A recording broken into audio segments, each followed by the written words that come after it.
بسم اللہ الرحمن الرحیم۔ السلام علیکم۔ امریکہ ایران اور کچھ دیگر ممالک کو اپنا دشمن نمبر 1 قرار دے رہا ہے، لیکن اگر غور سے دیکھا جائے تو اس کا نمبر 1 دشمن، اس کا نمبر 1 لاڈلا یعنی اسرائیل ثابت ہوا ہے۔ اسی اسرائیل کے وزیر اعظم نیتن یاہو نے امریکہ کو ایران جنگ پر آمادہ کیا، اور جس نے امریکہ کو کہیں کا نہیں چھوڑا۔ اس میں کوئی شک نہیں کہ ایران کو بھی غیر معمولی نقصان اٹھان پڑا ہے، لیکن ابھی جنگ کے خاتمے سے قبل کئی محاذوں پر امریکہ کو بھی غیر معمولی نقصان اٹھانا پڑا ہے۔ پہلا نقصان تو اسے یہ اٹھانا پڑا ہے کہ اس کی اخلاقی ساکھ بری طرح متاثر ہوئی۔ اس جنگ کے لیے نہ تو اقوام متحدہ کی سیکیورٹی کونسل سے اجازت لی گئی اور نہ نیٹو وغیرہ سے۔ پھر جس طرح ابتدا میں جنگی اصولوں کی خلاف ورزی کرتے ہوئے ایران کے سپریم لیڈر آیت اللہ خامنئی کو شہید کیا گیا، یا جس طرح اسکول کی 150 بچیوں کو لقمہ اجل بنا دیا گیا، اس سے امریکہ کی اخلاقی ساکھ بہت بری طرح متاثر ہوئی۔ ماضی میں امریکہ انسانی حقوق کی پامالی کی بنیاد پر دیگر ممالک کو بلیک میل کرتا رہا، لیکن سوال یہ ہے کہ اس بربریت کے بعد وہ کس منہ سے بین الاقوامی قوانین کا تذکرہ کرے گا، یا کسی ملک کو انسانی حقوق کی پامالی کا ذمہ دار قرار دے کر بلیک میل کرے گا۔ امریکہ کو دوسرا نقصان یہ پہنچا کہ وہ نیٹو کی حمایت سے محروم ہو گیا۔ ساتھ نہ دینے پر غصے میں آ کر ڈونلڈ ٹرمپ نے نیٹو کے خلاف جو بیانات دیے، اس کے بعد اب مستقبل میں نیٹو اور امریکہ کی بات بنتی نظر نہیں آ رہی۔ اس میں دو رائے نہیں کہ نیٹو میں زیادہ حصہ امریکہ کا تھا، لیکن یہ بھی حقیقت ہے کہ نیٹو کو زیادہ استعمال بھی امریکہ ہی نے کیا۔ امریکہ کے مقابلے میں چھوٹے صحیح، لیکن نیٹو میں درجنوں ممالک ایسے شامل ہیں، اور ان کے اتحاد سے امریکہ جو کچھ بھی چاہتا اس کا وزن بڑھ جاتا۔ ایک بڑا نقصان امریکہ کو یہ ہوا کہ اس کے ناقابل شکست سپر پاور ہونے کا بھرم ٹوٹ گیا۔ جب دنیا نے دیکھا کہ امریکہ اسرائیل کے ساتھ مل کر ایران جیسے ملک کو بھی نہیں جھکا سکا، تو اس کی نظروں میں اس کی فوجی صلاحیت سے متعلق بھی سوالات جنم لینے لگے۔ گزشتہ ایران اسرائیل جنگ کے دوران جب امریکی B-52 جہازوں نے ایران کی ایٹمی تنصیبات پر حملہ کیا تو دعویٰ کیا تھا کہ سب کچھ تباہ کر دیا گیا، لیکن اب دوبارہ اسی افزودہ یورینیم کے پیچھے ایران پر حملہ آور ہوا۔ لیکن 1.5 ماہ کی جنگ کے باوجود ایران کو اس طرح کی ڈیل کے لیے بھی آمادہ نہ کر سکے جس طرح کی ڈیل ایران نے اوباما انتظامیہ کے ساتھ کی تھی۔ ایران جنگ سے امریکہ کو ایک بڑا نقصان یہ ہوا کہ اس نے اپنی سیکیورٹی کے لیے خلیجی ممالک کے اعتماد کو مجروح کیا۔ سعودی عرب، عمان، UAE، قطر، بحرین اور کویت نے اسی امید پر اپنے ملک میں امریکہ کو اڈے دیے ہوئے تھے کہ کسی بیرونی خطرے کی صورت میں امریکہ ان کا دفاع کرے گا، لیکن معاملہ الٹ ثابت ہوا۔ ایران نے اس بنیاد پر ان ممالک کو نشانہ بنانا شروع کیا کہ انہوں نے امریکہ کو اڈے کیوں دیے ہوئے ہیں۔ پھر ایران ان پر میزائل اور ڈرون برساتا رہا اور امریکہ تماشا دیکھتا رہا۔ امریکہ یہ کہہ سکتا ہے کہ اس کے فراہم کردہ دفاعی نظام کی وجہ سے ان ممالک کو نقصان کم ہوا، لیکن بہرحال ان کے ہاں جنگ کی مصیبت بھی امریکہ اور اسرائیل کی وجہ سے آئی، جبکہ یہ دفاعی سامان ان ممالک نے امریکہ کو پیسے دے کر خریدا ہے۔ ان وجوہات کی بنا پر اب خلیجی ممالک اپنے دفاع کے لیے مشکل سے امریکہ پر تکیہ کریں گے، اور لامحالہ وہ اس مقصد کے لیے دیگر ممالک سے رجوع کریں گے۔ اگرچہ سعودی عرب نے ایران جنگ سے قبل بھی امریکہ پر زور دیا تھا کہ وہ ایران پر حملہ نہ کرے، لیکن اب مغربی میڈیا رپورٹ کر رہا ہے کہ پروجیکٹ فریڈم، جس کے تحت امریکہ نے دعویٰ کیا تھا کہ وہ سمندری جہازوں کو اپنی سیکیورٹی میں اپنا ہرمز پار کرائے گا، اور اس منصوبے پر عمل درآمد کی صورت میں جنگ بندی کے خاتمے کا امکان تھا، اس پر اگر ڈونلڈ ٹرمپ عمل درآمد نہ کروا سکا تو اس کی ایک وجہ پاکستان کی طرف سے اس کے خاتمے کا مطالبہ تھا، تو دوسری طرف محمد بن سلمان نے امریکہ کو اپنے اڈوں اور فضائی حدود کو استعمال کرنے سے منع کیا تھا۔ ایران جنگ کی وجہ سے ایک نقصان یوکرائن کو پہنچا۔ یورپ کی سیکیورٹی ترجیحات میں یوکرائن سرفہرست تھے، اور ایران جنگ سے قبل امریکہ یورپ کے ساتھ مل کر اسے روس کے مقابلے میں مدد فراہم کر رہا تھا، لیکن ایران جنگ کی وجہ سے توجہ یوکرائن جنگ سے ہٹ گئی، جبکہ دوسری طرف امریکہ اور یورپ کے مابین جتنے فاصلے پیدا ہو گئے، اس کے بعد یہ ممکن نظر نہیں آتا کہ ماضی کی طرح وہ ہم آہنگی کے ساتھ یوکرائن کی مدد کر سکیں گے۔ ایران جنگ کا امریکہ اور اس کے اتحادیوں کو ایک بڑا نقصان یہ ہوا کہ ان کے حریف روس کو اس کا بہت فائدہ ہوا۔ جس طرح کہ پہلے عرض کیا گیا کہ ایک طرف یوکرائن جنگ سے توجہ ہٹ گئی جو روس کے لیے فائدے کی بات تھی، تو دوسری طرف مجبور ہو کر امریکہ نے مارکیٹ میں تیل کی قلت سے بچنے کے لیے روس سے تیل کی درآمد کی اجازت دے دی۔ چنانچہ تیل مہنگا بھی ہو گیا تھا، اس لیے روس نے تیل بیچ بیچ کر خوب پیسے کمائے۔ ایران جنگ کا پوری دنیا کی معیشت کو بھی بہت بڑا نقصان پہنچا۔ یورپ اور ایشیائی ممالک میں تیل کی قیمتیں بڑھ جانے کی وجہ سے مہنگائی کے سیلاب آئے۔ امریکہ چونکہ تیل میں خود کفیل ہے اور اب اس نے وینزویلا کے تیل پر بھی قبضہ کر لیا ہے، اس لیے وہاں ایشیا اور یورپ جتنا فرق نہیں پڑا، لیکن پھر بھی وہاں مہنگائی کی شرح میں اضافہ ہوا۔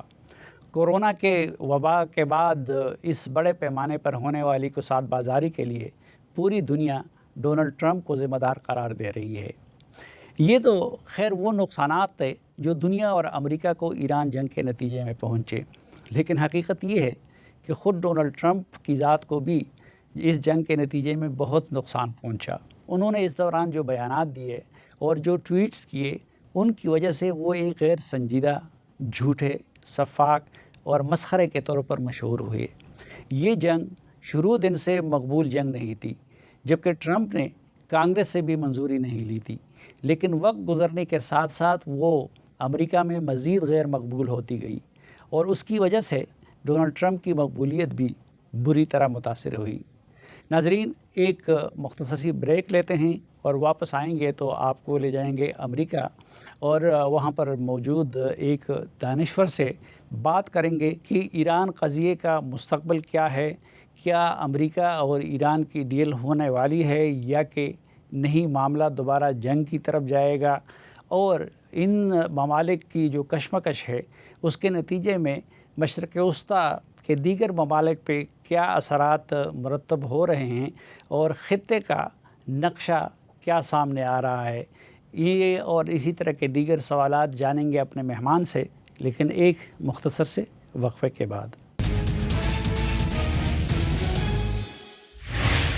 خوش آمدید آپ کو جرگے میں۔ ناظرین، آج کے جرگے میں تھوڑا سا ہم مستقبل بینی کی کوشش کرتے ہیں اور یہ جاننے کی کوشش کرتے ہیں کہ امریکہ اور ایران اور اسرائیل کا جو تنازعہ ہے وہ کیا شکل اختیار کر سکتا ہے اور کر رہا ہے، اور اس کے نتیجے میں جو گلف سٹیٹس ہیں ان پہ کیا اثرات مرتب ہوئے ہیں اور مرتب ہونے جا رہے ہیں، اور ساتھ اگر وقت نے مہلت دی تو ہم اس حوالے سے چین اور روس کے کردار کا بھی ذکر کریں گے۔ اور ہماری خوش قسمتی ہے کہ واشنگٹن ڈی سی سے ہمارے ساتھ موجود ہے اسٹریٹجک فورکاسٹر اور senior resident fellow Middle East policy council Washington کے جناب کامران بخاری صاحب۔ تو کامران بخاری صاحب، السلام علیکم۔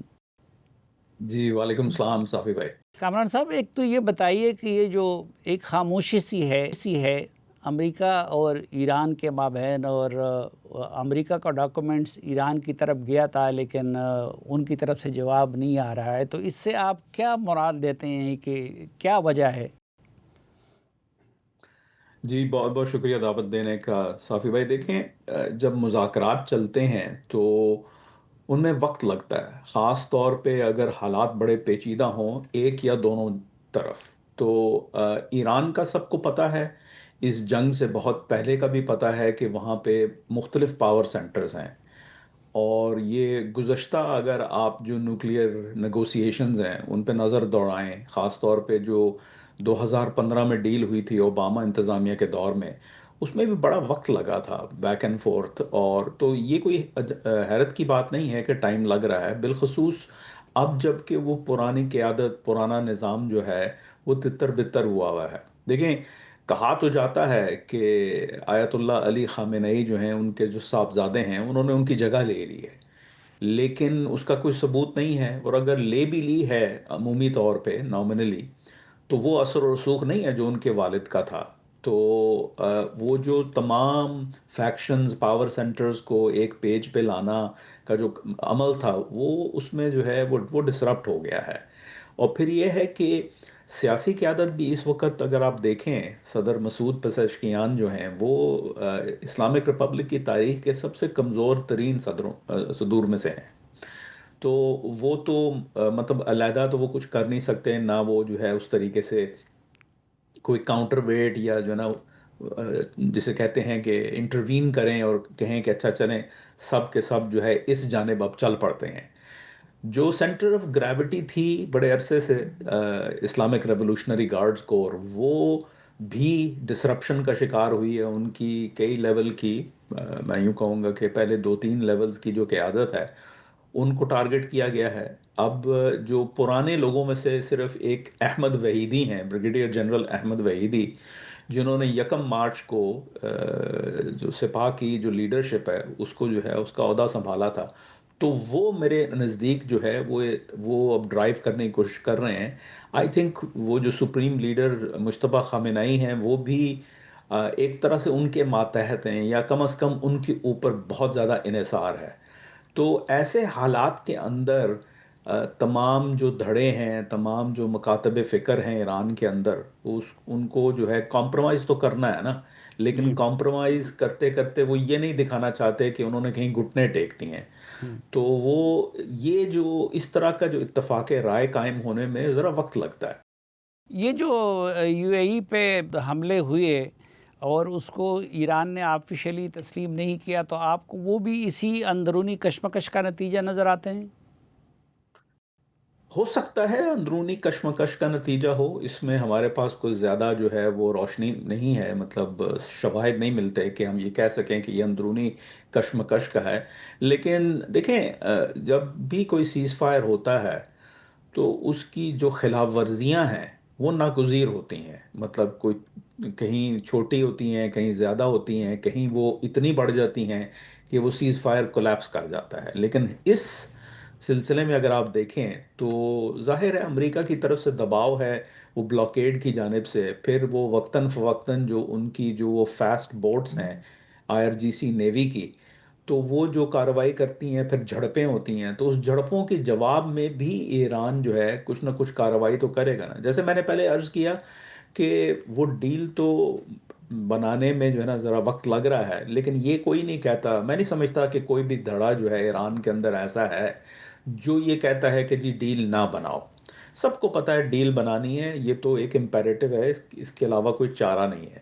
سوال یہ ہے کہ کس قسم کی ڈیل بنائی جائے تاکہ ایران کی ساکھ بھی جو ہے نا رہے، اور اس کا جو ہے نا مسئلہ بھی حل ہو جائے، اور امریکہ کی جو مانگیں ہیں وہ بھی سیٹسفائی ہو جائیں۔ تو یہ فارمولہ ذرا بہت مشکل ہے، اس فارمولے پہ آنا یہ جو ہے باریکیوں کا کھیل ہے۔ تو اس میں ظاہر ہے ایک دوسرے کی جانب جو ہے اس دوران جو حملے ہوتے ہیں وہ ہوتے ہیں، کیا ہے چارہ، مطلب دباؤ ڈالنے کا ایران کی جانب سے، اور کیا ہے مطلب جو ان کے پاس جو آپشنز ہیں یہی ہیں کہ جو ہے آپ یو اے ای پہ حملہ کر دیں، کیونکہ یو اے ای کے ساتھ تو ان کی خاص جو ہے ایک رائیولری ہے، اور پھر ان کو یہ بھی پتہ ہے کہ اگر یو اے ای پہ حملہ کریں گے تو یہ امریکہ کے اوپر دباؤ ڈالنے کی مانند ہے، کیونکہ پھر یو اے ای امریکہ کے پاس جائے گا کہ بھی دیکھیں دوبارہ حملے ہم پہ ہو رہے ہیں تو آپ کچھ کیجئے۔ تو آئی تھنک یہ وہ عمل چل رہا ہے، یہ وہ جسے ہم کہتے ہیں کہ نیگوشیشنز بھی چلتے ہیں، لڑائی بھی چلتی ہے چھوٹی موٹی، تو ہم ابھی اس فیز میں ہیں۔ اچھا بخاری صاحب، آپ نے فرمایا کہ کوئی بھی دڑا جو ہے وہ ڈیل کا مخالف نہیں ہے اور ڈیل سب چاہتے ہیں، تو ان کو تو پھر جلدی ہونی چاہیے تھی، لیکن جلدی کی بجائے وہ تاخیر سے کام لے رہے ہیں۔ دیکھیں میں سمجھتا ہوں کہ اگر ان پہ ہم ایمپیتھیٹک انالیسس لگائیں اور ان کو ایک ریشنل ایکٹر کے طور پہ دیکھیں تمام دھڑوں کو، تو وہ یہ تو جانتے ہیں کہ ان کے اوپر دباؤ ہے، اور یہ بھی جانتے ہیں کہ ان کو ڈیل کرنی ہے، اور یہ بھی جانتے ہیں کہ زیادہ تاخیر نہیں ہو سکتی، لیکن زیادہ کیا ہے؟ مطلب دیکھیں یہ ایسا نہیں ہے کہ جو ہے وہ مراسلہ جو ہے وہ پہنچا دیا گیا اور اس کے بعد جو ہے وہ انہوں نے کہا اچھا اب ہم کچھ ہفتوں کے لیے جو ہے وہ چین سے بیٹھتے ہیں. میں واشنگٹن کی بات کر رہا ہوں. جی تو اور پھر جو ہے جب ایران کی مرضی ہوگی تو وہ جو ہے وہ جوابی کارروائی کریں گے. دیکھیں فالو اپ ہوتا ہے، یہ بھی بات چیت کا حصہ ہوتا ہے کہ اچھا جو ہے نا اس دور کتنا عرصہ جو ہے لگے گا. اور پھر یہ بھی ہے کہ اس نیگوسیشن کو کس طریقے سے مینج کرنا ہے، اس کے اوپر بھی بات چیت ہوتی ہے. اور یہ بھی کہا جاتا ہے کہ بھئی دیکھیں اگر آپ کی طرف سے خلاف ورزی ہوئی تو پھر ہم مجبور ہو جائیں گے. دوسری جانب بھی یہی کہتی ہے کہ بھئی اگر آپ نے کچھ کیا تو پھر ہم بھی مجبور ہو جائیں گے، لیکن ہم نہیں چاہتے کہ یہ سلسلہ جو ہے وہ پوری طریقے سے منقطع ہو جائے. تو وہ آئی تھنک کہ یہ بھی چیز ذہن میں رکھنے کی ضرورت ہے. اور جہاں تک جو ہے وہاں ایرانی دھڑوں کا سوال ہے، دیکھیں سوال یہ نہیں ہے کہ ڈیل، جیسے میں نے کہا ڈیل کا ہو یا نہ ہو یہ سوال نہیں ہے، کیسی ڈیل ہو، کتنی جو ہے کمپرومائز کیا جائے. یعنی یہ باریکیاں ہیں نا. دیکھیں ان کی طرف سے 3 کور مانگے ہیں، اور اوپر سے پھر یہ ہرموز کا بھی ایشو ہے کہ ان کو انہوں نے ڈسرپٹ کیا ہوا ہے. تو ظاہر ہے اس کے اوپر یہ ایک نئی پیچیدگی ہے. اس نئی پیچیدگی کو جو ہے ڈیل کرنے میں بھی بہت ساری ڈیٹیلز ہیں جن کو ورک آؤٹ کرنے کی ضرورت ہے. تو اس کو ایسے سمجھیے کہ جیسے آپ جو ہے کوئی چیز کسی کاروبار پہ یا کسی گھر پہ یا کسی گاڑی کے خرید و فروخت میں جو ہے بیک اینڈ فورتھ ہوتی ہے. ظاہر ہے یہ ایک کروڈ انالوجی ہے، اس میں زیادہ اتنا وقت نہیں لگتا، کچھ دنوں کی بات ہوتی ہے. لیکن یہ تو ایک ملکوں کے درمیان ایک بہت بڑا تنازع ہے خلیج فارس کو لے کے. اس میں بہت سارے پہلو ہیں جن سب کو ورک آؤٹ کرنا ہے. کیونکہ دیکھیں اس وقت بات امریکہ اور ایران کے درمیان ہو رہی ہے، لیکن بیچ میں ثالثی کا کردار پاکستان بھی کر رہا ہے. اب کل کی خبریں ہیں کہ قطر بھی بیچ میں جو ہے کوئی معاونت کر رہا ہے. اس کے علاوہ پھر ایران کو اور امریکہ دونوں کو دیکھنا ہے کہ اس میں اسرائیل کیا چاہتا ہے. تو یہ بڑا کمپلیکیٹڈ جو ہے نا ملٹی ایکٹر نیگوسیشن ہے. بخاری صاحب، آپ کو کیا لگتا ہے کہ جو ایران ابتدائی دنوں میں اپنے شرائط سامنے لایا تھا، تو الٹیمیٹلی وہ ڈیل کے لیے ان میں سے کن سے دستبردار ہو سکتا ہے اور کن پہ ان کا اصرار جاری رہے گا؟ دیکھیں میں سمجھتا ہوں کہ امریکہ کی جو شرائط ہیں ان کے حوالے سے دیکھا جائے، کیونکہ جو ڈیمانڈز ہیں وہ امریکہ کی طرف سے آئی تھیں. اب اس کا ایران کس طریقے سے جو ہے جواب دیتا ہے وہ سمجھنے کی ضرورت ہے. دیکھیں جہاں تک تو نیوکلیئر ایشو ہے، یعنی یورینیم کی افسردگی یعنی انرچمنٹ کیپیبلٹی کا ایشو ہے، تو میں نہیں سمجھتا کہ اس میں امریکہ کے پاس جو ہے کوئی خاص گنجائش ہے کہ وہ کوئی رعایت برت سکے. تو پھر اب دیکھنا پڑتا ہے کہ ہاں بھئی جو ہے اس کا کیا مطلب ہے. وہ کہتے ہیں جی آپ اپنی سرزمین پہ انرچمنٹ نہ کریں، ٹھیک ہے. دوسری طرف سے جواب آتا ہے کہ بھئی ہمیں تھوڑی بہت تو کرنی ہے. تو پھر وہ نمبرز کا کھیل ہے. وہ ایک کوئی 3.67% کا جو فگر ہے وہ گردش کر رہا ہے اپنا اوپن سورسز میں کہ جی یہ ڈیمانڈ ہے ایران کی کہ ٹھیک ہے ہم ہائر لیول کی انرچمنٹ نہیں کریں گے لیکن 3.67% کریں گے. اب مسئلہ یہ ہے کہ آلریڈی ایران نے 60% تک کر دیا ہے. وہ نو ہاؤ ہے ان کے پاس. چاہے کہ ان کے جو تنصیبات ہیں وہ اب تباہ ہو چکی ہیں، ان کو وقت لگے گا ان کو دوبارہ سے ریکانسٹیٹیوٹ کرنے میں. لیکن دیکھیں ٹیکنالوجیکل نو ہاؤ ایک ایسی چیز ہوتی ہے جو آپ جو ہے وہ رہتی ہے. جو سائنس ہے، جو ٹریڈ کرافٹ ہے، جو اپنا علم ہے وہ تو رہتا ہے. جی تو اس کو وقت کے بعد جو ہے آپ دوبارہ سے ری سٹارٹ کر سکتے ہیں. تو یہ ایک بہت بڑا چیلنج ہے کہ بھائی اگر آپ کو ہم مان بھی جاتے ہیں، امریکہ کہتا ہے مان بھی جاتے ہیں کہ جو ہے نا 3.67% پہ بات رک جاتی ہے، تو ہمیں کیسے گارنٹی ہو کہ جی آپ اس سے زیادہ جو ہے آگے نہیں بڑھیں گے. تو وہ کیا طریقہ کار ہے جس سے ہم اس کو ویریفائی کر سکیں. اور یہ جو اوباما ڈیل کے اندر جو سن سیٹ کلازز تھے نا کہ جی 5 سال کے بعد یہ کارروائی آپ پہ جو ہے آپ کر پائیں گے، 10 15 20 سال کے بعد، وہ ایک پورا ایک جو ہے نا وہ پاتھ وے تھا کہ جی at the end of 2 decades آپ کے اوپر سے تمام جو قدغن ہیں وہ ہٹ جائیں گے. وہ جو سن سیٹ کلازز ہیں وہ یہ انتظامیہ نہیں چاہتی. وہی جڑ ہیں جو ہے فساد کا کہ بھئی یہ اوباما نے جو ڈیل دی تھی وہ بہت کمزور ڈیل تھی. بہت سارے پیسے ان کے حوالے کر دیے، ان کے اوپر سے سینکشن جو ہے نا رسپائٹ ہٹا دیے گئے، سینکشن ریلیف مل گئی ان کو، اور ساتھ ہی ان کو یہ بھی اجازت مل گئی کہ اتنے سالوں بعد آپ یہ جو ہے نارملائز ہو جائے گا آپ کا معاملہ. تو یہ آئی تھنک یہ پیچیدہ معاملہ ہے. پھر اب دوسرے پہ آتے ہیں کہ جی آپ اپنے جو بغل بچہ تنظیمیں ہیں خطے کے اندر، چاہے وہ حزب اللہ ہے، ہوتی ہیں، عراقی شیعہ ملیشیا ہیں، اسد حکومت کا تو خیر تختہ الٹ گیا، اور حماس جو ہے، یہ ان کے ساتھ آپ کا تعلق کیسے ہوگا؟ ٹھیک ہے. تو امریکہ کی مانگ یہ ہے کہ آپ ان جو ہے یہ جتنے ایکٹرز ہیں ان کے ساتھ ہم آپ کے تعلقات زیرو پہ تو لے جا نہیں سکتے. ٹھیک ہے، یہ تو ریئلسٹک ہی نہیں ہے. اور پھر یہ اس خطے میں ایک حقیقت کے طور پہ جو ہے نا کہ حقیقت ہیں. تو آگے چل کے مستقبل میں کیا سچویشن ہوگی؟ تو اس میں امریکہ کی ایک سمپل سی ڈیمانڈ ہے کہ آپ ان کو اسلحہ نہ فراہم کریں. یعنی اس وقت بات چیت چل رہی ہے، جیسے بالفرض ہم اگر حزب اللہ کی بات لے لیں، کیونکہ وہ سب سے بڑی پریمیئر پراکسی ہے ایران کی، بلکہ حزب اللہ کو بنائے اسلامک ریولوشنری گارڈز کور نے ہے، تو یہ ایک ایکسٹینشن ہے جو ہے نا اس رежیم کی. تو ان کو کہیں کہ آپ سیاسی جماعت کے طور پہ، ایک سوشل موومنٹ کے طور پہ، آپ جو ہے جو لبنان کا دستور ہے اس کے تحت جو ہے آپ آپریٹ کریں. ٹھیک ہے، لیکن آپ اسلحہ نہیں رکھ سکتے. یعنی یہ نہیں ہو سکتا کہ آپ کے لیے ایکسیپشن کریٹ ہو جائے کہ باقی تمام جو دھڑے ہیں وہ ان کی کوئی ملیشیا نہیں ہو سکتی لیکن آپ کی ملیشیا رہے گی. تو جو اپنا لیبنیز آرمڈ فورسز ہیں وہ ملک کا دفاع کریں. اگر آپ کو اسرائیل سے خطرہ ہے یا کسی سے بھی خطرہ ہے تو آپ جو ہے ایک ملیشیا کے ہاتھ میں ہتھیار نہیں ہونے چاہیے. تو یہ بھی ایک مانگ ہے. اب یہ کیسے ہوگا، کس طرح ہوگا، یہ بھی دیکھنا ہے. پھر بات آ کے جو سب سے پیچیدہ جو مسئلہ ہے جس کا کوئی حل نہیں ہے کیونکہ اس کا تعلق جغرافیے کے ساتھ ہے، وہ یہ ہے کہ اب وہ genie is out of the bottle. جو پہلے جو چیز جس کو ہم ہائپوتھیٹیکل یا تھیوریٹیکل سمجھتے تھے کہ جی اگر ایران پہ حملہ ہوا تو پھر وہ خلیج فارس کے جو عرب ممالک ہیں ان پہ حملہ کرے گا، اب وہ ہو چکا.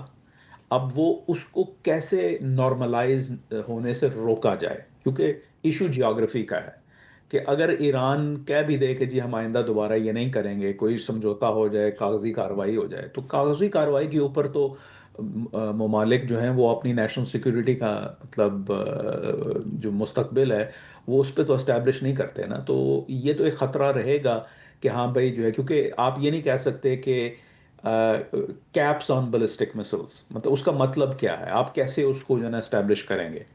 یہ تو جب تک آپ کسی رژیم کو پوری طریقے سے جو ہے کمزور نہیں کر دیتے، بلکہ گھٹنے نہیں ٹیک دیتے، تب تک یہ آپ امپوز نہیں کر سکتے. تو اب اس کے اوپر بھی لین دین ہے کہ کس طریقے سے جو ہے یہ مسئلہ حل کیا جائے. سو آئی تھنک یہ دیرینہ مسئلہ ہے، یہ کوئی مطلب کچھ ہفتے، مہینے یا سالوں کا ایشو نہیں ہے.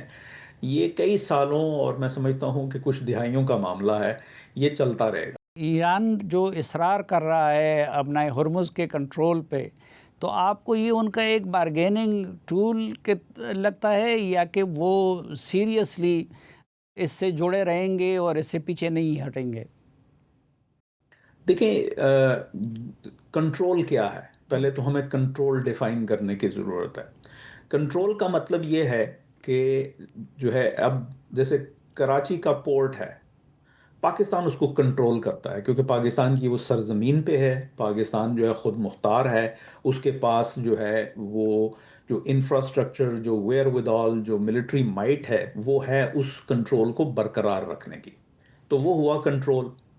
اب آبنائے ہرمز جو ہے وہ ایران کی سرزمین پہ نہیں ہے، اوپر سے ایران ایک کمزور ریاست ہے، اور پھر یہ ہے کہ ان کے پاس مطلب اقتصادی طور پہ کمزور ہے، پھر ملیٹریلی بھی خاصی کمزور تھی پہلے سے ہی، اور ان کی جو اے سیمیٹرک وارفیئر کیپبلٹیز ہیں یعنی fast boards with machine guns وہ ناکافی ہیں ایک کنٹرول اسٹیبلش کرنے کے لیے. تو وہ کر کیا رہے ہیں؟ وہ کر یہ رہے ہیں، دیکھیں ان کی انفارمیشن آپریشنز کو آپ ذرا سائڈ پہ رکھ دیں کیونکہ ہر ملک، ہر ریاست اپنے اپنے لیول پہ پروپیگنڈا کرتی ہے. پروپیگنڈا سے ہٹ کے تو دیکھا جائے تو کنٹرول نہیں ہے ان کے پاس. یہ ان کا ایک جنگی ٹیکٹک ہے کہ بھئی ہم پہ حملہ ہوا تو ہم جوابی کارروائی کر رہے ہیں. آبنائے ہرمز کو کنٹرول تو نہیں کر رہے لیکن ایک ماحول ایسا کریٹ ہو گیا ہے کہ وہ انہوں نے جو ڈرون اور میزائل حملے کیے ہیں کویت، سعودی عرب، یو اے ای، بحرین، یہاں تک کہ عمان کے اوپر اور قطر میں، تو وہ اس نے ایک فضا قائم کر دی ہے کہ جو اب یہ ڈسرپٹ ہو گئی ہے یہ شپنگ اس واٹر وے سے. تو یہ کنٹرول نہیں ہے. تو اس کا مطلب کیا ہے؟ اس کا مطلب یہ ہے کہ دوسری سائڈ کو بھی پتہ ہے. اگر میں اور آپ یہ بات کر لیکن رہے ہیں تو بخاری صاحب ظاہر تو یہ سرنگیں جو بچھا دی ہیں اور اس لحاظ سے انہوں نے، اور اتنے عرصے سے ہم دیکھ رہے ہیں کہ ان کی مرضی کے بغیر کوئی جہاز اندر یا باہر نہیں جا سکتا، تو یہ ایک لحاظ ڈپینڈ سے کرتا ہے کہ کنٹرول نہیں ہے؟ دیکھیں، ڈپینڈ کرتا ہے. پہلی بات تو یہ ہے کہ سرنگیں بچھا دینے سے پھر آپ وہی ایک عدم اعتماد کی فضا قائم کر دیتے ہیں کہ جو شپنگ کمپنیز ہیں، امپورٹرز ہیں، ایکسپورٹرز ہیں، انشورنس کمپنیز ہیں، ان کو شش و پنج ہو جاتی ہے کہ اگر ہم جو ہے اپنی جو ایکسپورٹس ہیں، یعنی وہ جو آمد و رفت ہے، وہ معمول کے مطابق اگر ہم جاری رکھیں گے تو ہماری کسی شپ کا نقصان ہو جائے گا. تو پھر میں عرض کروں گا وہ ڈسرپشن ہے، وار ٹیکٹک ہے. لانگ ٹرم کے کیا یہ لیٹس ٹاک اباؤٹ کہ لانگ ٹرم کیا ہو سکتا ہے. یہ بات کی جاتی ہے کہ جی ہم ٹول لگا دیں گے. جی تو پہلی بات تو یہ ہے کہ ٹول کہاں لگائیں گے آپ؟ ٹول لگائیں گے آپ اپنی سرزمین کے قریب جو پانی ہے، یہ جو لینز ہیں وہاں پہ، یعنی کیشم آئلینڈ کے قریب. وہاں سے آپ جو ہے کیش اور کیشم آئلینڈ کے قریب کے جو لینز ہیں وہاں پہ آپ جو ہے یہ کر سکتے ہیں. لیکن آبنائے ہرمز، یہ بات ٹھیک ہے کہ بہت نیرو ہے، لیکن اس کے باوجود پھر بھی بڑی ہے. بہت ساری لینز جو ہیں وہ جزیرۃ العربیہ کے قریب سے ہو کے گزرتی ہیں. پھر یہ جو امریکہ جو ہے، جو اپنا جو شپس گزر رہی ہیں، امریکہ نے جو ٹریفک بلاک کی ہوئی ہے، اس نے اس کو نلیفائی کر دیا ہے. تو یہ ایک وار ٹیکٹک ہے، یہ ایک چیس موو ہے کہ جی آپ نے ہم پہ حملہ کیا، ہم نے آپ کو یہ کر دیا، اور پھر اس کے جواب میں امریکہ نے کہا اچھا پھر ہم بلاکیڈ کر دیتے ہیں. یہ فیوچر میں یہاں سے ٹریفک کیسے گزرے گی، ظاہر اس پہ بات چیت ہونی ہے، لیکن اس کا یہ مطلب نہیں ہے کہ یہ ایران کے پاس کوئی لانگ ٹرم کنٹرول کیپبلٹی ہے. تو پھر یہ تو ایک پہلو ہوا. دوسری جانب اور جو بارودی سرنگیں ہیں وہ بھی دیکھیں نا، وار ٹیکٹک ہے. اگر بارودی سرنگیں لگا دی ہیں تو پھر اس کا مطلب یہ ہے کہ ان کی اپنی شپس بھی نہیں گزر سکتی. اور اگر آپ نے اپنے کوسٹ کی جانب بارودی سرنگیں لگا دی ہیں، ٹھیک ہے، جو انٹرنیشنل واٹرز آپ کی کوسٹ کے قریب ہیں، تو پھر یہ آپ کا بھی نقصان کر سکتی ہیں، کیونکہ آپ کا بھی جو ایکسپورٹ کا جو معاملہ ہے، امپورٹ کا جو معاملہ ہے، وہ خطرے میں پڑ گیا ہے. تو ایران کو بیوقوفی تو نہیں کر رہا نا. تو اس وجہ سے میں کہتا ہوں اس کو وار ٹیکٹک سمجھیں.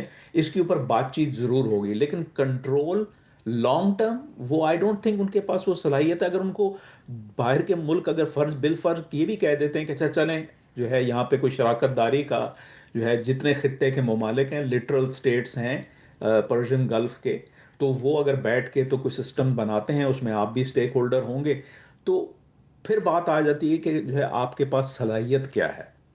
تو ٹھیک. اس سے تو جنا ذرا مطلب پھر اس سے بڑھ کے بھی ایک ایشو ہے کہ دیکھیں سعودی عرب جیسا ملک اور یو اے ای جیسا ملک، یہ دو بڑے ملک ہیں جو عرب انرجی ایکسپورٹرز ہیں اس خطے میں. انہوں نے اس جنگ سے پہلے ہی اپنے لیے ریڈنڈنسی قائم کرنے کی کوشش کی ہے. وہ جو ایسٹ ویسٹ پائپ لائن ہے، آج بھی فائنینشیل ٹائمز میں خبر آئی ہے اس کے بارے میں کہ اس میں بڑے پیمانے پہ ایکسپورٹس کی گئی ہیں، جس وجہ سے جو سعودی عرب کے جو ایکسپورٹس ہیں ان کو اتنا زیادہ نقصان نہیں پہنچا. وہ پوری طریقے سے جو ہے ڈسرپٹ نہیں ہوئی. ان کے پاس ایک ریڈنڈنسی سسٹم تھا کہ وہ شرقیہ جو ان کا جو صوبہ ہے پرشین گلف کے اوپر، وہاں جو ان کی آئل فیلڈز ہیں وہاں سے پائپ لائن جاتی ہے حجاز کی جانب، اور حجاز میں جو یمبو کا پورٹ ہے وہاں سے پھر ریڈ سی سے جو ہے نا وہ ایکسپورٹس ہوتی رہی ہیں. لیکن اسی وہاں طریقے پہ سے حوثیوں کے ذریعے ایران باب المندب کو بند کرا سکتا ہے؟ جی کرا سکتا ہے، لیکن آپ یہ بھی تو دیکھیں نا کہ اس جب غزہ پہ جنگ ہو رہی تھی تو کچھ عرصے کے لیے حوتیوں نے وہاں پہ جو ہے ٹریفک کو ڈسرپٹ کیا. یہ ایک پلان کے تحت تھا، ٹھیک ہے. لیکن اس جنگ کے دوران ماں سوا بیانات کے اور ایک آدھ کوئی ڈرون حملہ یا میسائل حملہ اسرائیل پہ ہوا، حوتیوں کی جانب سے کوئی قدغن لگانے کی ہمارے سامنے کوئی جو ہے وہ مثال نہیں ملتی. یعنی دیکھیں نا، یہ ڈومز ڈے سینیریو ہے ایران کے لیے کہ ان کی اپنی سرزمین پہ حملہ ہو جائے. اس سے ورس تو کچھ نہیں ہو سکتا.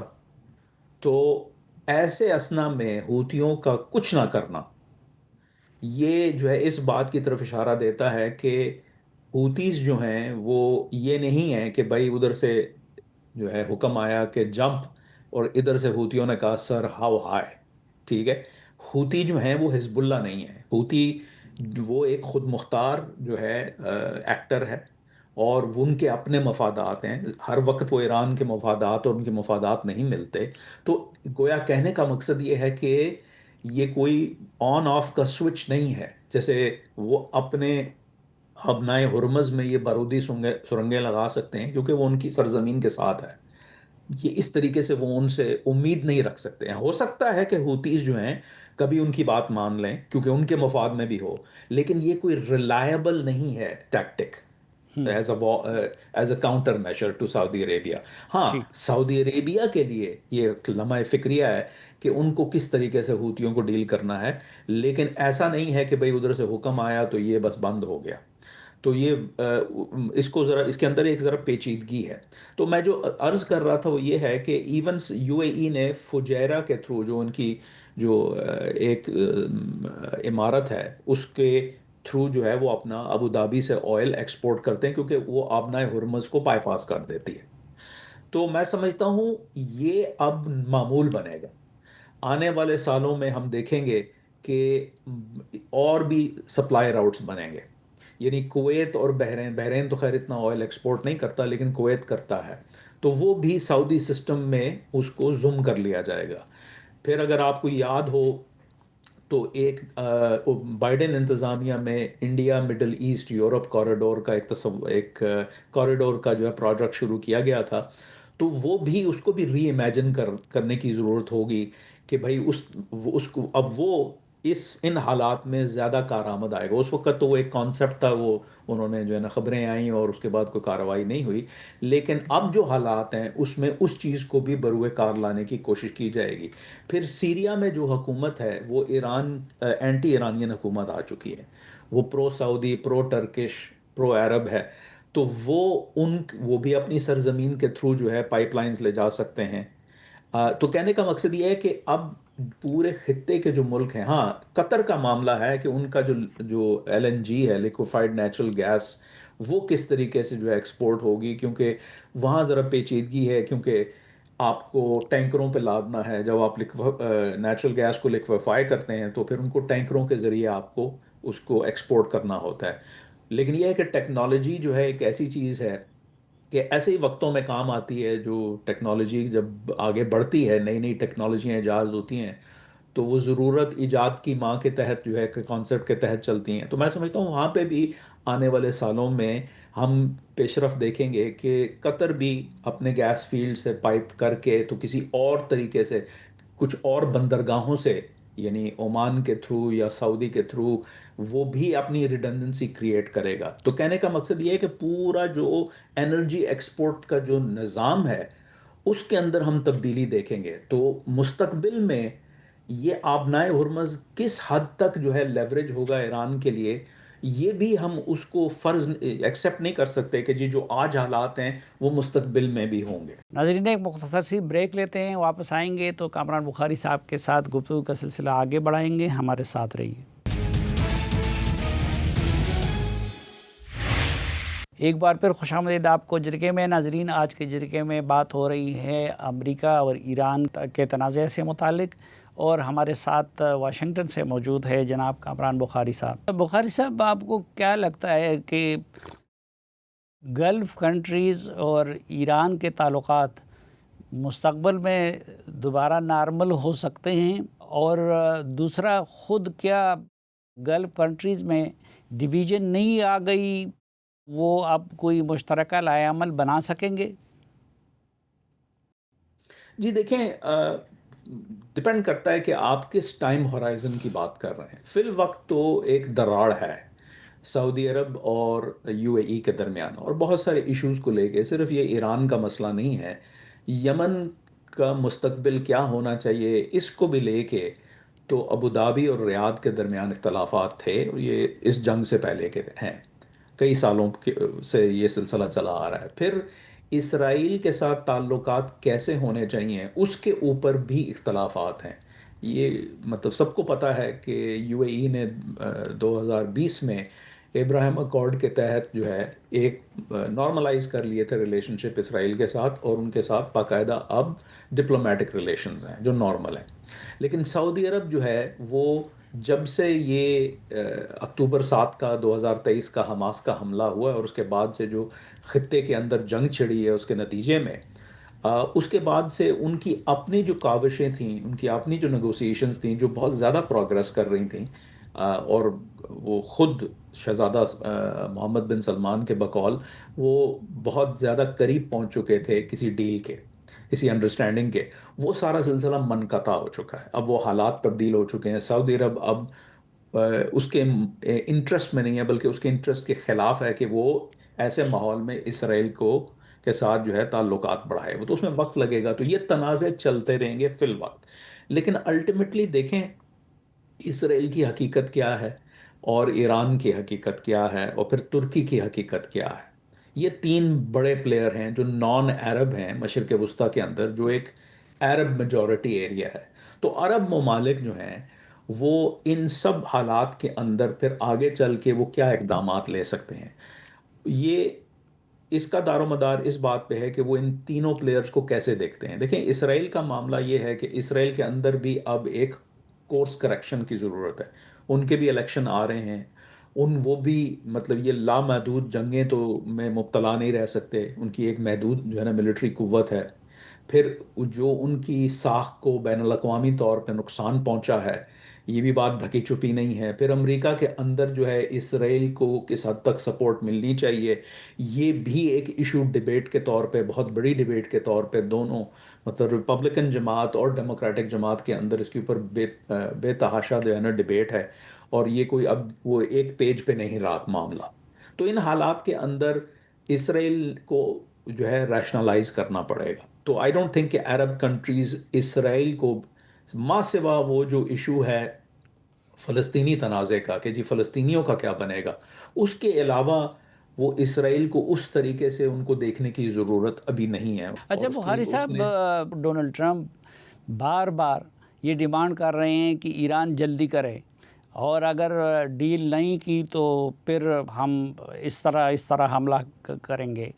تو ڈونلڈ ٹرمپ کو اس وقت جلدی کیا ہے، اور آپ کو کیا لگتا ہے کہ ان کا یہ پیمانہ صبر جو ہے وہ کب تک لبریز ہو سکتا ہے، وہ کتنا انتظار کر سکتے ہیں، اور کب خدا نخواستہ معاملہ دوبارہ جنگ کی طرف جا سکتا ہے؟ جی اچھا سوال ہے صافی صاحب۔ دیکھیں صدر ڈونلڈ ٹرمپ کی جو مجبوریاں ہیں وہ سیاسی اور اقتصادی ہیں۔ سیاسی اس لیے ہیں کہ یہ سال جو ہے مڈ ٹرم کا الیکشنز کا سال ہے، نومبر میں ان کی جماعت جو ہے وہ الیکشن میں جائے گی، اور اس کا جو ہدف ہے وہ یہ ہے کہ، اور ان کو پہلے سے خدشہ ہے کہ جو ہاؤس آف ریپرزینٹیوز ہے وہاں پہ ان کی جماعت کو نقصان ہوگا، اور جو ڈیموکریٹس ہیں وہ سیٹیں لے جائیں گے، تو یہ تو بات پہلے سے طے ہے۔ تو وہ یہ کوشش کریں گے کہ کم سے کم نقصان ہو۔ پھر سینٹ کے اندر بھی جو ہے اس دفعہ کچھ سیٹیں جو ہے نا کھونے کا خدشہ ہے۔ اور پھر یہ ہے کہ یہ جنگ جو ہے یہ ان پاپولر ہے، یہ اس کے پیچھے جو ہے اتنی زیادہ سپورٹ نہیں ہے عوامی سطح کے اوپر۔ ریپبلکن جماعت کے اندر تو پھر بھی جو ہے سپورٹ ٹھیک ٹھاک ہے، لیکن اب عمومی طور پہ نیشنل سطح کے اوپر اس کے لیے کوئی خاص سپورٹ نہیں ہے۔ جی پھر صدر ڈونلڈ ٹرمپ کے اس جنگ سے بہت پہلے سے ہی، چونکہ اقتصادی حالات کے تحت جو ہے وہ ان کے جو اپروول ریٹنگ ہے وہ بھی کم ہے۔ تو یعنی گویا کہنے کا مقصد یہ ہے کہ پولیٹیکل اور اکنامک کلاک جو ہے وہ صدر ڈونلڈ ٹرمپ کے لیے ٹک کر رہی ہے، اس لیے وہ کہتے ہیں کہ میرے پاس زیادہ ٹائم نہیں ہے، تو آپ جو ہے جلد از جلد کوئی فیصلہ کیجئے۔ اب وہ جلد از جلد کیا ہے، مطلب اگر اس کے اوپر جو ہے کوئی تخمینہ نہیں لگایا جا سکتا۔ زیادہ سے زیادہ میرے جیسا شخص یہی کہے گا کہ یہ معاملہ کئی مہینوں پہ چل نہیں سکتا۔ اگر جو ہے نا مطلب اب ہم دیکھیں نا، اب ہم مئی کا پہلا ہفتہ گزر گیا، دوسرے ہفتے میں ہیں، تو میں نہیں سمجھتا کہ یہ مطلب جون جولائی تک معاملہ اگر جو ہے نا کھنچ جاتا ہے، ان کو کچھ نہ کچھ پروگرس شو کرنی ہے، باقی ڈیٹیلز ورک آؤٹ ہوتی رہیں، لیکن ان کو یہ بتانا ہے کہ بھائی میں نے اپنے جو اہداف تھے وہ حاصل کیے ہیں۔ تو اس وجہ سے وہ یہ جو انہوں نے کہا ہے کہ جی یہ جو اپنا جنگ بندی ہے، اس جنگ کو کسی منطقی انجام پہ پہنچائیں، پھر اس کے بعد باقی چیزیں ہم جو ہے نا ڈیٹیلز ہم ورک آؤٹ کرتے رہیں گے جو ہماری اوریجنل ڈیمانڈز ہیں۔ تو آئی تھنک اس وجہ سے بھی جو ہے وہ ان کو تھوڑی کورس کریکشن کرنی پڑ رہی ہے. پھر یہ دیکھیں کہ جو گیس کی قیمت ہے وہ بھی ایک امریکی جو ہے کنزیومر کے لیے وہ ایک درد سر بنا ہوا ہے. تو وہ اگر میرے جیسے شخص کو ہی لے لیں کہ میں جو ایک خاص خرچہ کرتا تھا اپنی گیس میں گاڑی میں گیس بھروانے کے لیے، اب اس سے بہت زیادہ خرچہ کرنا پڑ رہا ہے. تو عام آدمی جو ہے اگر یہ پورے ملک پہ اگر یہ چیز لاگو کر دی جائے تو آپ سمجھ سکتے ہیں، کوئی بھی سمجھ سکتا ہے کہ بھئی وہ پھر عوام کا کیا رد عمل ہو سکتا ہے، اور کیا جب وہ ووٹ کرنے جائیں گے تو وہ کیا ان کے ذہن میں ہوگا کہ بھئی دیکھیں آپ کے اقدامات نے ہمارا نقصان کر دیا. تو یہ ساری چیزیں صدر ڈونلڈ ٹرمپ کے جو ہے کے لیے لمحہ فکریاں ہیں. تو اس وجہ سے بھی وہ دباؤ ڈال رہے ہیں. اب وہ دباؤ جو ہے وہ پھر یہ ہے کہ جنگ، اس کے الٹرنیٹو میں جنگ ہے. میرے نزدیک دیکھیں یہ ہے کہ ایران کو بھی یہ بات پتہ ہے کہ صدر ڈونلڈ ٹرمپ کے پاس زیادہ وقت نہیں ہے، اسی وجہ سے وہ زیادہ سے زیادہ ایکسٹریکٹ کرنے کی کوشش کر رہے ہیں کنسیشنز دوسری جانب سے، یعنی امریکیوں سے. تو لیکن وہ بھی جانتے ہیں کہ زیادہ دیر وہ یہ کھیل نہیں جاری رہ سکتا، کہیں نہ کہیں جو ہے آپ کو فیصلہ کرنا ہے. تو اگر تو وہ مس کیلکولیٹ کر جاتے ہیں تو پھر ہو سکتا ہے کہ دوبارہ جو ہے جنگی کارروائی شروع ہو جائے. لیکن جنگی کارروائی پھر جو ہے میں نہیں سمجھتا کہ وہ کوئی ایسی جنگی کارروائی ہوگی کہ جو زیادہ دیر چلے گی. آئی تھنک وہ یہی ہوگا کہ ایران کے اوپر کچھ حملے ہوں گے، اور اس حملوں کے بعد جو ہے اس معاملے کو کہا جائے گا کہ جی اب مشن اکامپلشڈ، اور مشن اکامپلشڈ کے بعد جو قدغن ہیں وہ اور بھی بڑھا دیے جائیں گے، اور معاملہ پھر جو ہے وہ ایک طرح سے یونیلیٹرل اینڈ ٹو ہاسٹیلیٹیز ہو جائے گا. لیکن ایران کو کچھ جو ہے سینکشنز ریلیف اور رسپائٹ نہیں ملے گی. یہ لیوریج ہے امریکہ کے پاس کہ الٹیمیٹلی ایران جو ہے صرف 27 فروری پہ جو حالات تھے ان واپس وہاں نہیں جانا چاہتا، اور وہاں جا بھی نہیں سکتا. وہ چاہتے ہیں کہ یہاں کا جو آگے کا راستہ ہے وہ یہ ہو کہ نہ صرف جو ہے ایک پرماننٹ جنگ بندی ہو، بلکہ جو ہے آگے ریکوری کا بھی کوئی اکنامک ریکوری کا بھی کوئی پیتھ وے ہو جس کا تعلق سینکشنز ریلیف سے ہے. اور پھر بات وہیں پہ آ کے رک جاتی ہے کہ بھئی آپ پھر سودے بازی کیا ہے، آپ کیا گیو اپ کریں گے جس کے نتیجے میں آپ کو کون سی سینکشنز جو ہیں وہ کم کی جائیں گی. تو یہ چیز جو ہے آئی تھنک جہاں پہ ہم ہیں، تو میرے نزدیک تو آگے کا راستہ جو ہے کچھ اسی طرح سے مجھے نظر آ رہا ہے. چائنا ایرانی تیل کا خریدار بھی تھا اور ایران کا سپورٹر بھی ہے. تو اس دوران ڈونلڈ ٹرمپ چائنا جا کے ان سے کیا مانگ رہے ہیں؟ دیکھیں پہلی بات تو یہ ہے کہ یہ جو ایران کی جنگ ہے، یہ جو ہے جو مجموعی طور پہ جو امریکہ اور چین کے درمیان جو بائیلیٹرل ریلیشنز ہیں ان کا ایک بہت چھوٹا سا حصہ ہے. کیونکہ امریکہ چین کے ریلیشن شپ جو ہیں وہ عالمی جیو ایکنامکس سے ان کا تعلق ہے. یہ دو بڑی جیو ایکنامک قوتیں ہیں دنیا کی، اور ان کے مابین جو ہے ایران سے ہٹ کے بھی بہت سارے ایشوز ہیں، ٹریڈ سے ریلیٹڈ، ٹیکنالوجی سے ریلیٹڈ، انویسٹمنٹ سے ریلیٹڈ، پھر مجموعی طور پہ اسٹریٹجک ایشوز ہیں، تائیوان کا ایشو ہے وغیرہ وغیرہ. تو آئی تھنک زیادہ وقت جو ہے وہ اس چیز کے اوپر لگایا جا رہا ہے. دیکھیں جو صدر ڈونلڈ ٹرمپ اور صدر جی جن پنگ جو آپس میں ملیں گے تو وہ کوئی ایک محدود عرصے کے لیے ملیں گے. تمام باتیں تو وہاں نہیں شروع ہوں گی اور نہ ہی ختم ہوں گی. وہ بہت ساری باتیں جو ہیں وہ آلریڈی کی جا رہی ہیں مختلف سطح کے اوپر، مختلف جو ہے ایلچیوں اور آفیشلز کے تھرو. تو جب وہ ملیں گے تو وہ پھر ظاہر ہے اس کے اوپر کسی منطقی انجام تک اس سلسلے کو پہنچائیں گے. بہت ساری باتیں پھر بھی نہیں طے ہوں گی اور وہ مزید آگے چلتی رہیں گی اس ملاقات کے بعد بھی. اس میں ایران ایک بہت چھوٹا سا ایشو ہے.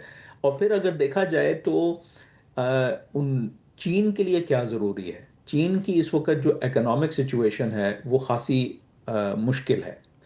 ان کی وہ گروتھ ریٹ نہیں چل رہی. پھر اوپر سے جو ہے ہم یہ سیاسی جو ہے ایک کشمکش ہے بیجنگ کے اندر، جس کی جو وجہ سے ہم دیکھتے ہیں کہ آئے دن جو ہے وہ اپنے کسی نہ کسی جرنیل کو نکال رہے ہوتے ہیں صدر جی، یا جو ہے وہ کوئی ریسٹرکشنز لگا رہے ہوتے ہیں. اور اب حال ہی میں تو جو ہے انہوں نے سزائے موت جو ہے اپنے دو سابق وزیر دفاع کو سنا دی ہے. تو ان کا معاملہ اکنامک ہے، وہ ان کے لیے اہم ہے۔ ان اکنامک مسائل کا حل امریکہ سے بات چیت کے نتیجے میں ہے، اس ذریعے سے جو ہے وہ اس معاملے کو جو ہے نپٹائیں گے۔ تو آئی تھنک وہ زیادہ اہم ہے چین کے لیے، اسی وجہ سے چین جو ہے وہ اس ایران کی جنگ میں اتنا زیادہ انوالوڈ نہیں ہے۔